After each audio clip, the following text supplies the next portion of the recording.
Deborah and I wanted to do something in water treatment. This idea of being able to take something that was previously thrown away and leverage it for the good of society, that's really what we've done with our careers over the last 40 years. Everybody's an environmentalist once you figure out how to make money being one. So that's kind of our philosophy. It's got to be win-win. Industry's got to save a ton of money because otherwise it's just too easy to not take on the risk of something new. You are not going to make a ton of money off early adopters. What you have to do is learn from them, right? These are people that are so desperate, they're willing to try whatever the hell you've got. The key is finding good, solid, repeatable revenue, right?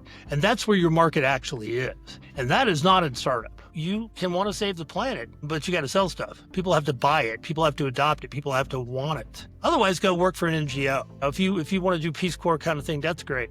But if you want to change the impact of humans on the planet, you're going to sell stuff. Welcome back to the Plucky Bamboo Podcast, where we get into the real stories and strategies behind scaling sustainability-focused businesses. Today, I'm joined by Grizz, co-founder of IxWater, a company turning industrial wastewater into a reusable resource and saving industries millions while they're at it. Grizz breaks down what most founders get backwards about building in clean tech. We talk about things like why he starts with unused tech and then hunts for a market instead of the other way around, the messy reality of early adopters, custom solutions, and how to finally unlock repeatable sales, and why for him, success isn't about some flashy IPO, it's about proving the tech, selling the business, and then moving on to the next big problem. If you're trying to build something impactful and sustainable as a business, Grizz's hard-won lessons are absolute gold. Let's get into it. Hi Grizz, thank you very much for joining us today on the podcast. Can you tell us a little bit about yourself? And for those that haven't heard of IxWater before, what's the simplest way to explain what it does? IxWater was formed about 10 years ago to try to solve regional drought and water stress. This occurs generally where you don't have a lot of water, but coincidentally, that's kind of where a lot of natural resource or mining or oil and gas activity happens. And so it turns out that all of these things produce water. They generate water because they're bringing stuff up out of the ground. And so what we wanted to do was clean up that water so that we could use it for things like agriculture. So kind of imagine, the typical dusty Western town, in the U.S. and there's oil wells, those pump jacks out there, nodding donkeys is what they call them in England. And they're bringing up mostly water, just a small amount of oil, especially in more developed formations. It's been around for decades. So all this water that comes up is contaminated with stuff that you find in oil and gas. And conventionally what they do is take that water a couple miles away from the formation, drill a big hole a couple miles in the ground, and throw it down that hole because it's too expensive to treat that water, at least until now.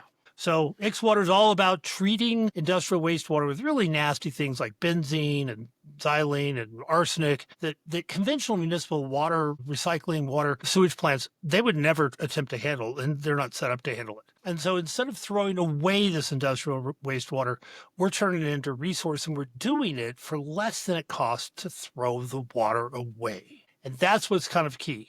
The fact that, for example, and by the way, we started in oil and gas, and then we immediately found out, there's lots of other places that have this kind of contaminated water, manufacturing, refining, chemical manufacturing, landfills. Landfills have some of the nastiest stuff in it, and it rains, and that water goes through all the stuff and then goes downhill. And so they have to do something with that water. Well, again, hauling it off and burying it or, injecting it 2 miles underground and then losing that water asset is ridiculous. So one good example is one of our customers spending about $5 a gallon to have his wastewater taken away. It was a chemical manufacturer. And they'd have a truck come get this, once a week. So they're spending a couple $1 million a year just throwing water away. Meanwhile, they're in in Arizona, in a very drought prone area, very low water resources to begin with. And so instead of paying $5 to throw the water away, they're now paying less than 25 cents to get that water back. Because that's what our system would cost. An IxWater system to remove all those contaminants and give them back, 99% of the water costs under a quarter. That's a step change in solving lots of problems.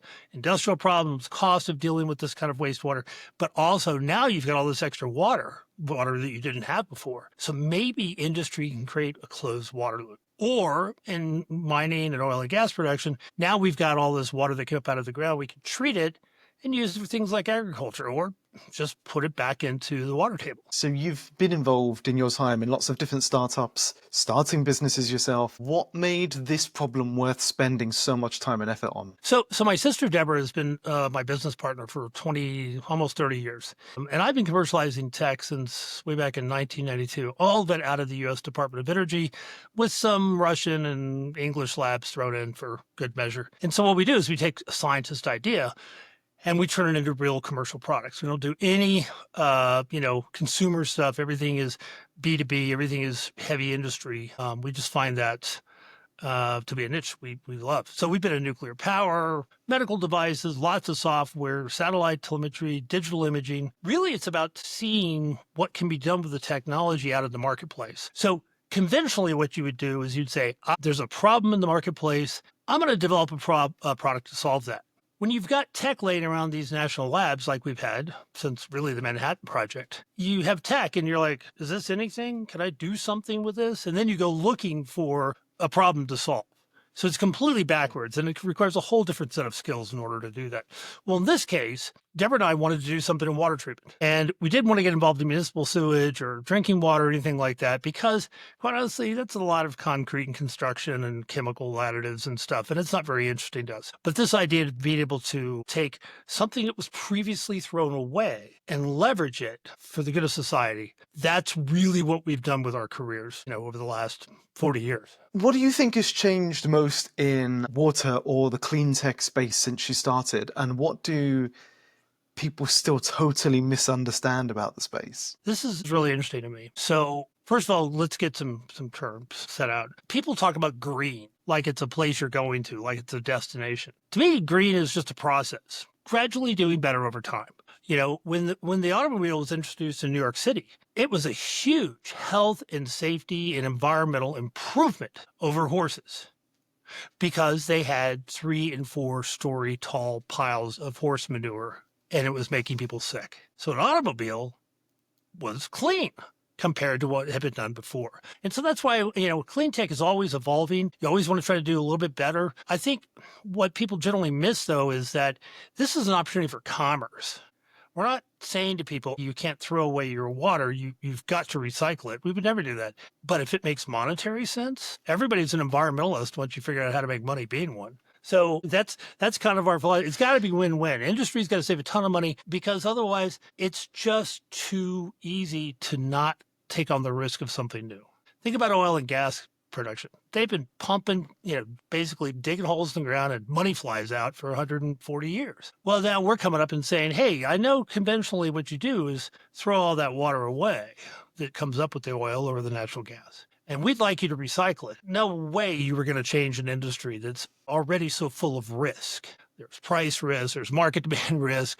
I mean, they're digging into the planet. You don't know if something's actually going to work. And so you can't ask somebody to take on that unless there's a huge reward. Now, we've also seen this in other areas as well. Why have people adopted battery-operated cars? I mean, the first car was battery-operated. It was just later than when internal, combustion engines. Well, right now, I think it's mostly because people kind of feel like they're superior when they drive a battery-operated car. Right. And I want to do my part. And that's great. Those are early adopters. But for mainstream acceptance, we're going to have to bite the bullet and make it more attractive to drive an electric car than it is to drive an internal combustion car. It could be through incentives, definitely not penalties, but incentives, or it could be that there's some other benefit that we've yet to discover. That's how you get people to evolve because humans don't like change.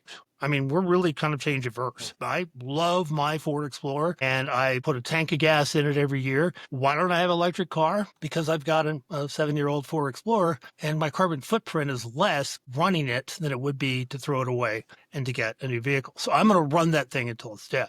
So, that sort of total planetary impact has to be taken into account. The other thing about clean tech people don't always think about is the secondary and tertiary sort of unintended consequences. So that could be mining for lithium in Chile. I have some experience in seeing how that works, and it's pretty dirty.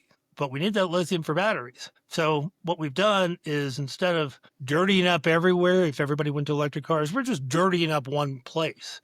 The ultimate and not in my backyard is saying that we're just going to let the small town on the coast of Chile bear the brunt of the rest of us being able to breathe easier and have, lower CO2 or methane or ethane in the atmosphere. It's funny that reminds me a lot of, I can't remember who I saw it, but I saw it recently about how people like to complain about China, India, places like that having lots of emissions when actually all we've done in the Western world is outsource our emissions to them, make them manufacture for us, and then send it over here, which creates even more emissions than if we were just to make it here in the first place. Yeah, I mean, God, especially now with this sort of crazy global economy that's been caused really inadvertently, I think people have become more aware. It's nice to say buy local, use local. But I got to tell you, this shirt, which was probably made in Vietnam, when it's an Eddie Bauer shirt, I don't know, cost $30. We could not afford to buy this shirt. It's not worth $60 to me to buy a waffle thermal shirt.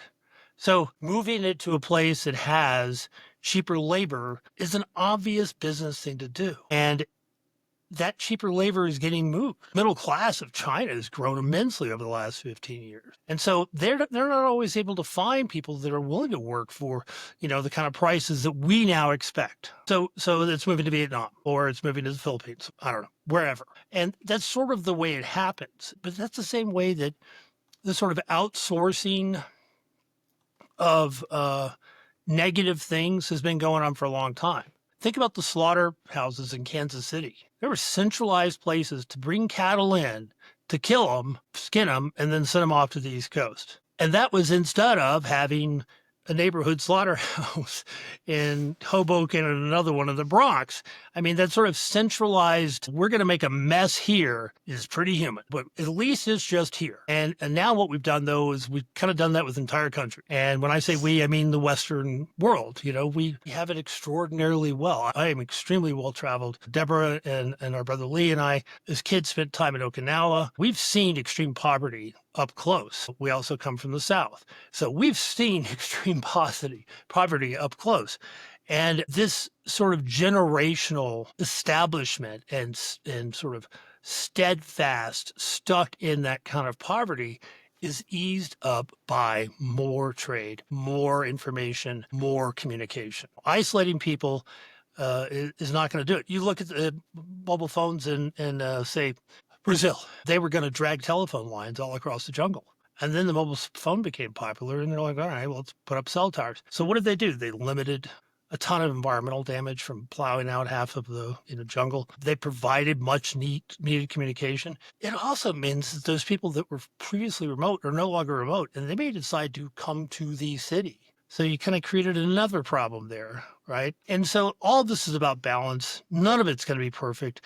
And again, so long as I think people of goodwill generally want society to become better, that we'll survive as a species. The rocks don't care. All of this conservation, all this preservation is for humans, because I do not believe a frog is intelligent enough to realize that we just got rid of some huge biosphere that his species depended upon. So this is really about making a place that humans can live. So asking people to change how they behave or use less water or not have a green lawn in the freaking desert or not have a golf course somewhere, all that is to benefit humankind. And it sometimes can look like a penalty.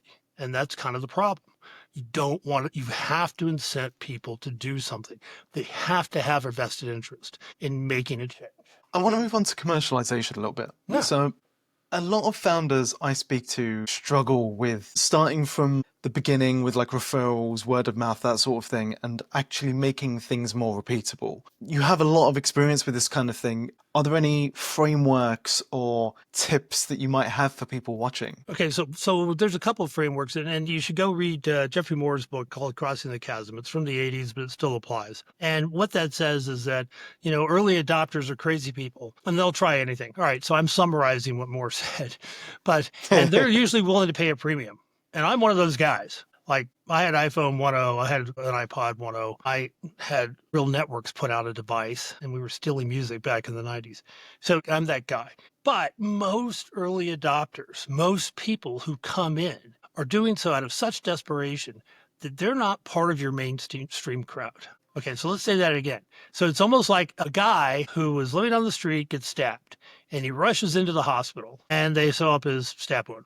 and then he's gone. That's not a guy coming in for regular checkups, right? That's a guy who is trying to solve a very specific problem at a specific moment in time. And you may learn something about how to stitch up people, but you are not going to make a ton of money off early adopters. What you have to do is learn from them, right? These are people that, again, they're so desperate, they're willing to try whatever the hell you've got, or so inquisitive, or they're just out there sort of constantly on the edge, looking to become the latest maven of whatever the latest trend is. The key is finding good, solid, repeatable revenue, right? And that's where your market actually is. And that is not in startup. Steve Blank says that, and Bob Dorff say that the startup is somebody looking for a repeatable business model. So selling to early adopters is not that. And by the way, we're just now leaving that phase as a company at IxWater, where we're going to produce the same thing over and over again instead of customizing every machine that comes out of here, because we're trying to solve very specific, very weird problems, because those are the only people that would come to a new company today, right? Once you get sort of more mainstream revenue, then that's when you can scale up production, you can scale up revenue, and you have something that's, it's a real business. So that's the difficult part in finding those key customers. After you've got a little bit of credibility with the crazy early adopters, then going to find those key customers who basically they're just looking for a solution. They're going to compare you to whatever else they know about in terms of features and cost and benefits. They don't care if you're Wonder Kid or if you've got the latest thing or whatever. They're just trying to solve a problem. If you back up to those early adopters, those kind of people are willing to put up with, gee, we screwed up your test, or we got the wrong thing, or here comes the CEO with a pump in his hand. I mean, we've done all that, right? And there's no way to avoid that pain phase. I had a really good career in IT back when we were shipping floppy disk and CDs. So it was right at the end of my sort of the internet boom that I left IT. And we had just finally gotten to the point where we were sending code and zip packages to end users and hoping they'd pay. Totally different how all of that works now in software. Doing produced goods is very difficult, especially if you have a supply chain that's multinational. Fortunately for us, our supply chain is Denver. Everything is produced pretty close by. There's nothing exotic about what we're doing. The internal workings we make ourselves, so we kind of lucked out there. But the key is those early adopters to learn the breadth and depth of the market, and then to find the first, second, third mainstream source of revenue. People that will buy one and then go buy another 15 from you over time. Lots of people in sustainability suffer from this, where they'll grow their business, then reach a point where they need to get capital or fundraising, and then they can start moving again. But while they're trying to get the fundraising, growth falls apart because they're not in it every day and they haven't had the resources to hire a team, all that kind of thing. How do you balance that tension when you're fundraising but trying to build commercial traction at the same time? It's tough, and there is no secret sauce. I don't have any kids that I'm aware of. I've never been married, and I have a schnauzer that goes with me everywhere, but otherwise I do this. And so you find yourself spending the next 4 hours solving an engineering problem. We had a test bed today. We have to go rip out the lab and figure out what the hell happened. It appears we're making up matter. We're increasing the contaminant at the end of the process, not decreasing it, which sounds very Star Trek. So we know something's wrong in the lab. We got to go do that. And I have to stop what I'm doing, which is, raising money using crowdfunding on the Start Engine, and go spend 4 hours. And I'm kind of the only guy that can do it.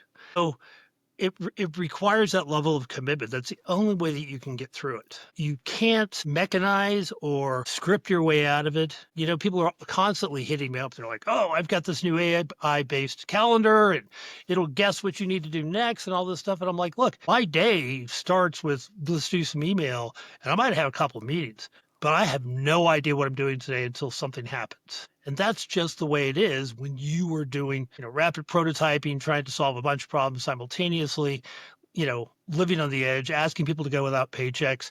You have to believe in that mission, which is why Deborah and I have always focused on something that benefits society. With the exception of one or two companies that were really just about making money, we've been in this business because we feel compelled to give something back to society. So if it's not just about money, it's about the mission. Believe me, people are a lot more willing to go farther with you if there's something beyond a paycheck involved in this process. I mean, there is definitely a bit of ego involved when you say, look, I'm trying to solve a regional drought and fundamentally change the way that people deal with water. holy cow, who says that kind of stuff? Well, over time, I just come to believe that we have the solution that can be part of that whole solving that whole problem. And so it's my job to figure out not only how to execute the day-to-day of putting the ball in the box and selling stuff and making revenue, but it's also how can we maximize our impact? If we're supposed to have a positive impact, if there's this mission, it's got to be more than sort of lowering the cost of wastewater treatment for that landfill. There's got to be something higher involved. And it's a different kind of person, because I know there are people out there that go to work every day and they come home and they have kids and a family and barbecues and they go on vacation and they have all these hobbies. And I am not like that at all. I don't have any of that. I love what I do. I love the work that we're doing because I designed it, right? I decided I was going to commit myself to this. And so I focus on that and trying to exercise and eat right and make sure I get some sleep. And that's all I've been doing for 10 years. And, you have to have that level of commitment. This is not, I'm going to get a customer and then the next day, somebody's going to come in, private equity is going to come in and buy up for $1 billion. If that's your goal, that's sort of like saying, I'm going to be the next Justin Bieber. Good luck. There's a lot of traveling musicians out there who will tell you, you might be, but you might get lucky. There's more than a few billionaires out there that really just got lucky. They weren't smarter than you. They weren't more cunning. There are people that actually don't know how to code that act like they're IT masters. I don't know what else to do. If you're trying to make luck, just work your ass off until luck comes along. How's that? That's one way to solve the problem. And to really have that higher goal behind you. And it could be something to say you're doing software to get people to use their time more efficiently. That's kind of a cool thing, right? You become an evangelist for using your time more efficiently so you have more time away from work so that you have a better life and you live longer. Now you just took a software coder who's got a vision for making people live longer because they're helping them organize their day better. That's what I'm talking about, right? One of the problems we've had with the clean tech revolution is you couldn't say it in a sentence. JFK said, we're going to put a man on the moon and return him safely back to Earth by the end of the decade. No president, nobody's been able to say, we're going to do this, climate change, or global warming, or clean tech, or I don't know, any of these sort of human really induced problems. They've not been able to encapsulate it into a sentence. So it's hard to rally around. There's definitely survivorship bias where people are like, these people have become billionaires, this person's made a successful business, but survivorship bias is deadly and people forget about it quite a lot. Oh, God, and you the number mentioned of luck people there. I've met that got lucky once and thought that meant that they understood business. Meanwhile, someone's uncle that's working, runs a bodega understands business way better than he will ever understand business. Luck as well is an interesting one for me. So I think some people feel like luck doesn't exist. I feel like you can increase your surface area for luck, and it's about being able to see opportunities where other people don't necessarily. You might say positive thinking, whatever it might be. But the one thing there that I really want to pick up on is you mentioned about how no one's been able to encapsulate sustainability in a sentence. And I often think of the ozone layer when people say that. Yeah. Because remember how we all rallied around the ozone layer? We solved the problem. Humankind solved the problem because it was a discrete, describable problem. Exactly. It had a beginning, a middle, and an end. It was an easy, simple thing to communicate. Yeah. Whereas sustainability is a complex, systemic issue. I don't even know. It's like, it's so ethereal. It's like saying I'm going to be an educated person. Well, what the hell does that mean? It means something to everybody. It's different. Does that mean you go to college and you never leave? Or does that mean you're just well-read? So that's another reason trying to say I work in clean tech is a bit of a misnomer because we're solving one discrete problem. Okay, it's air, water, earth. It's a big problem, and that's enough. So when people start saying, hey, would you get interested in this sort of new battery tech? I'm like, no, I'm doing water. That's all I'm doing right now is water. You got some way of making more water or increasing the supply, then I'm all over that. And I'm going to be done with this at some point in a couple of years, right? I'm only 61. I've got 2 other ideas for startups behind this that are in the sustainability area, but it's more about food supply. And so, that's my job. This is the 9th startup I've done.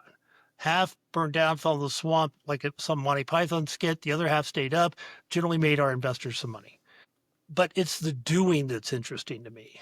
This is why you see guys like Mark Andreessen, who's still working and hasn't needed to work for 30 years, right? He still wants to contribute something. Not that he's right or he's the epitome of a founder. He got really lucky to get the attention of the CEO of SGI, and now you've got an adult in the room. Go team.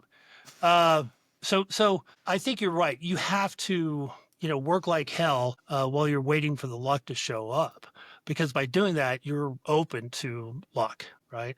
We acquired a customer who has said, I'm going to take you nationwide.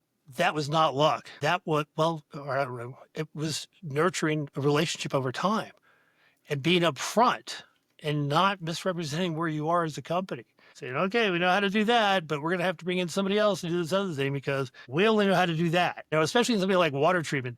I have no idea how electric circuits work, so I got to hire a guy to do that. And that's fine. The way you talk about that, it makes me think of it is the difference between a provider and a partner. Yeah. Sure. Yeah. Sure. Yeah. If you show yourself to be a partner to people that will grow with them, then people will trust you more and give you more opportunity. That's right. If it's the latest cool version of an email tool, I don't want a partner. I want to pay my $19 and the damn thing to work. And that's it, right? Maybe I don't have all the features I want, but I'm not going to get their attention. But if you say, okay, look, you and me together can solve a problem that your company has been having, it's costing them a ton of money. And what do you think that's going to do for you, for your career? By the way, you live there, so you want the water to be cleaner. It's all positive. And so those are the kinds of things that really make sense. The only drawback that we've had is that this is such a step change that unless you're a chemist, if you're critical, there are people that just don't believe we can do what we say we can do. Right? This is sort of like buying one pure water filter and using it for 1,000 years. Our media is reusable, right? We don't have to throw it away periodically. And that just doesn't compute with guys that build concrete and separation tanks and throw coagulants at stuff and try to get metals to drop out by messing with the pH 16 different ways. It's just a completely different approach. And the reason it works is because we knew nothing about water treatment when we got into this 12 years ago. We had no clue about water treatment. I was like, well, they throw bleach at it or they filter out the nasties. It turns out that there is so much tech out there. It is so old, and it's based on sort of best practices from the 30s or something like that. And so if you're a water tech company, you have a lot of opportunity, right? Because it's not just another freaking battery, or it's not slightly better mileage, or it's not a slightly better solar panel. So that's another reason to do this, is because there hadn't been this sort of step change, this sort of sea change in how people dealt with, well, in our case, industrial wastewater. There's a lot of other things out there. The biggest problem we have right now is farm runoff, right? Those phosphates get into the water system and screw up everything. And if I had a solution to that today, I'd be running with that. I don't. And I've looked. Desal is another thing. Reverse osmosis has gotten better, but really, to a certain extent, it's sort of 10% better here or there. There's no step change. Whereas with tech for IxWater, it is a complete step change. If you can start and say, look, Mr. Customer, you're paying $5 a gallon. Now you're going to pay 25 cents a gallon. That's really, really, really significant change. Now we got to prove it to them. And when you're doing that with early customers, it's hard. Right? Until we get those mainstream customers, which we're just starting to do now, who are like, yeah, it works. We just turn it on. I don't know. You don't want to think about it, right? How often do you think about your pure water filter in your fridge? Every 6 months when you replace it, right? We have to be that integrated. We have to be like the generator in the corner at the plant and whatever.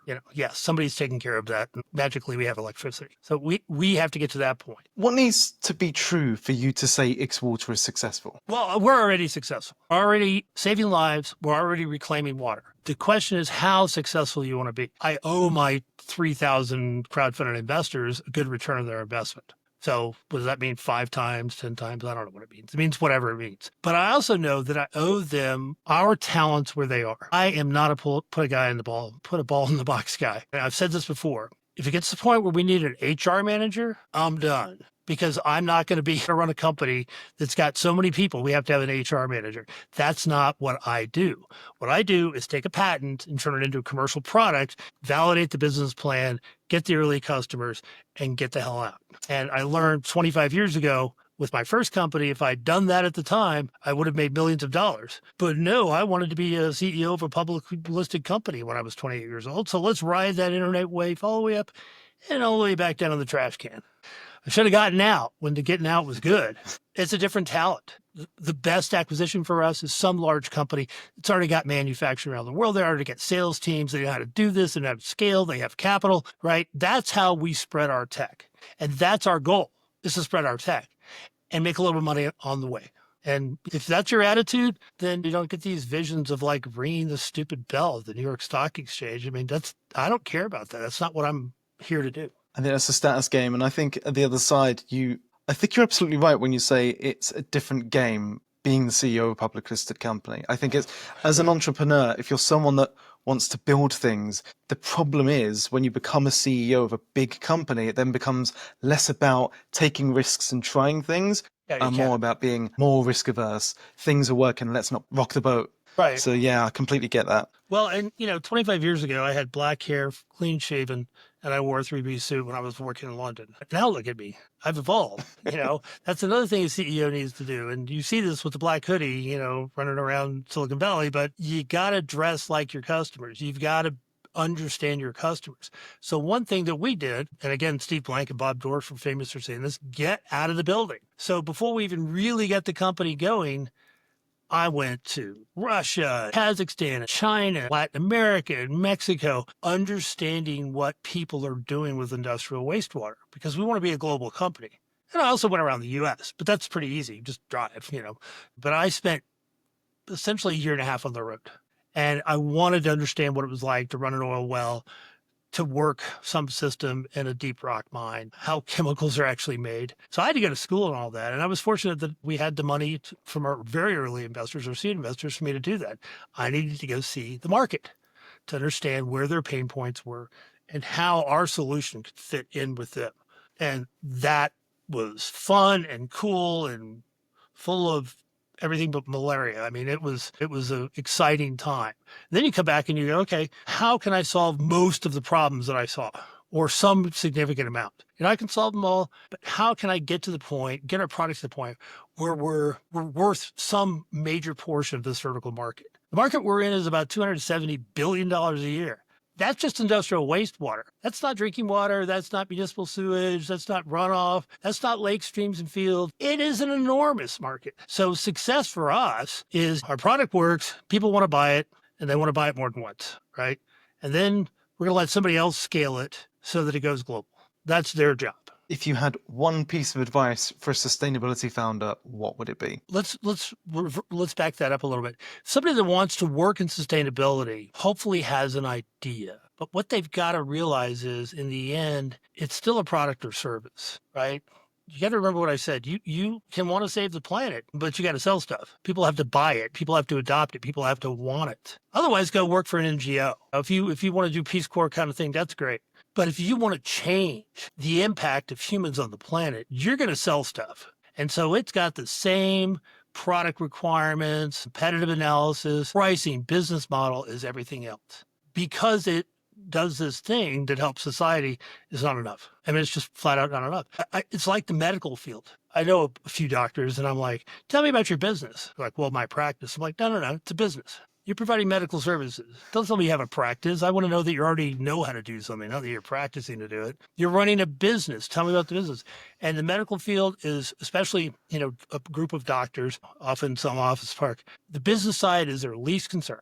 Calls go unanswered. Bills are incorrect. Appointments take months to set because they're not treating it like a business. Even big companies that are in this sort of healthcare field don't treat it like a business except for the we want to make profit part, right? What they have to do is focus on customer service and customer care. You got to get both right.